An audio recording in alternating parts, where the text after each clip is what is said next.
Picture this. It's 1908 and a farmer in rural Michigan sees his first automobile. The price tag? More than he makes in 2 years. Fast forward to 1925, and that same farmer is driving his own Model T to town, bought with wages from the very factory that built it.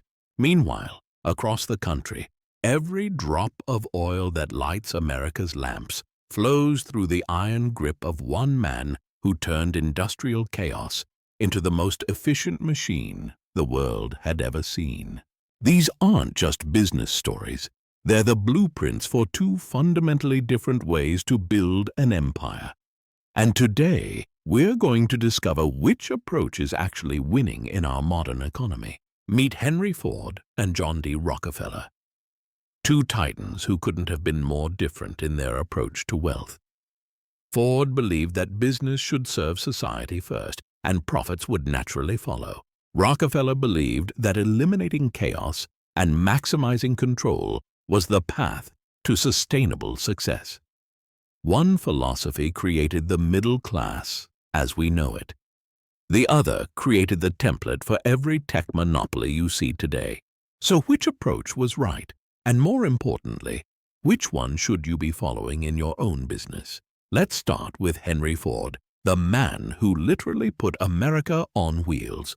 But here's what most people don't understand about Ford. He wasn't just building cars. He was conducting a massive social experiment that would reshape capitalism itself. Ford's core belief was radical for its time. Greed for money is the surest way not to get money. Think about that for a moment. This is coming from a man who would become one of the richest people in history.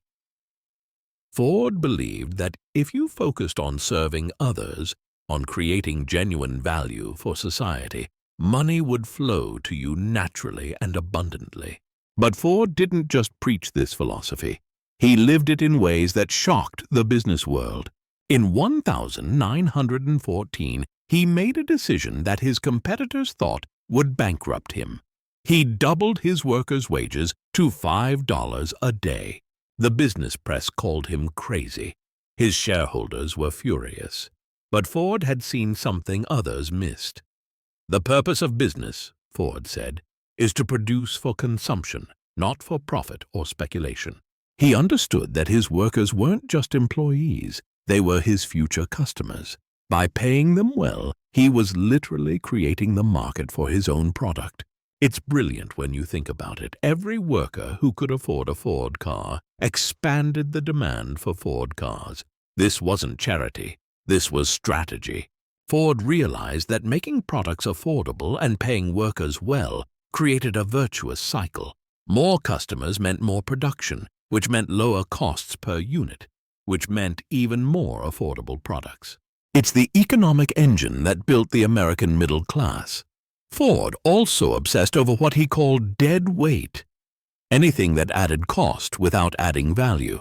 Poverty largely results from carrying dead loads, he observed. While other manufacturers were adding ornamental features and changing styles every year to justify higher prices, Ford stripped everything down to pure function. One color, black.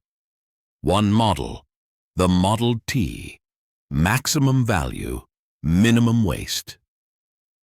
Now let's flip the coin and look at John D. Rockefeller, who saw the world through completely different eyes. While Ford was thinking about serving customers, Rockefeller was studying the mathematics of market control. From childhood, Rockefeller had an instinctive understanding of leverage and optimization. As a kid, he would buy a pound of candy, divide it into small portions, and sell them to his own sisters at a markup.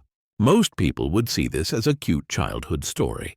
I see it as the DNA of a business genius who understood that controlling distribution and maximizing margins was everything. When Rockefeller looked at the early oil industry, he didn't see opportunity. He saw chaos. The history of the early steps of the kerosene industry is too well known to need detailed repetition, he later wrote. Refining kerosene was a very easy and simple process, and the profit at first was considerable. Of course, all sorts of people soon got into the business. Butchers, bakers, soap makers. Everyone rushed to refine kerosene. And finally, catastrophe threatened this branch of industry. Where others saw competition, Rockefeller saw waste. All these small refiners were duplicating efforts, driving down prices through destructive competition, and creating massive inefficiencies. His solution? Create a trust, a single organization that would bring order to chaos. But here's where Rockefeller's genius really showed. He didn't just eliminate competitors, he integrated them. It would be absurd to expect practical success from destroying a competitor, he explained. The only aspiration throughout my life has been to attract as many capable people as possible to work together. That is, to arrange so that they work with me, not against me. Rockefeller's Standard Oil didn't just refine oil. It controlled the entire supply chain. They owned the pipelines, manufactured their own barrels, negotiated massive railway discounts, and had their own distribution network. This vertical integration allowed them to operate at costs that made competition nearly impossible. Think about this. By 1880, Standard Oil controlled 90% of America's oil refining. They achieved what economists call natural monopoly. They became so efficient at scale that it actually cost society less to have one super-efficient producer than many smaller ones. Rockefeller even applied this systematic approach to philanthropy. He didn't just give money away emotionally. He created what were essentially charitable trusts, institutions designed to solve problems as efficiently as his oil empire solved energy distribution. So we have two completely different philosophies. Ford's serve society and profits will follow, versus Rockefeller's create order from chaos through systematic control. Let me tell you a story that perfectly illustrates this difference. Imagine two restaurants opening on the same street. The Ford-style restaurateur focuses on creating the best possible meal at the lowest possible price, pays his staff well so they can afford to eat there, and constantly asks, "How can we serve more people better?" The Rockefeller-style restaurateur studies the supply chain, negotiates exclusive deals with local farms, maybe buys the building next door to expand, and constantly asks, "How can we control more of this market?" Both can succeed, but they're playing completely different games. Now, here's where it gets really interesting. Both of these approaches are dominating different sectors of today's economy, and understanding which one to use could be the key to your business success. Look around at today's most successful companies, and you'll see Ford's DNA everywhere. Tesla didn't just build electric cars. They open-sourced their patents because Elon Musk believed that accelerating sustainable transport benefits everyone, including Tesla. Amazon started with customer obsession as their core principle, often sacrificing short-term profits to serve customers better. Netflix revolutionized entertainment by making content more accessible and affordable, not by controlling theater chains. These are classic Ford moves. Expand the market by serving customers better, and profits will follow. But then look at today's tech giants, and you'll see Rockefeller's playbook in action. Google doesn't just run a search engine. They control the entire information ecosystem through Android, Chrome, YouTube, and advertising networks. Apple doesn't just make phones. They control the entire experience through hardware, software, services, and retail. Amazon isn't just an e-commerce site. They're building the infrastructure of the modern economy through AWS, logistics, and marketplace control. These are Rockefeller moves. Achieve efficiency and market power through systematic integration and control. Here's what's fascinating. In the digital age, Rockefeller's approach might actually be more powerful than ever. Network effects and platform dynamics mean that controlling the infrastructure can create even stronger moats than anything Rockefeller could have imagined. But Ford's approach hasn't lost its power either. In fact, the companies that combine both philosophies might be the most successful of all.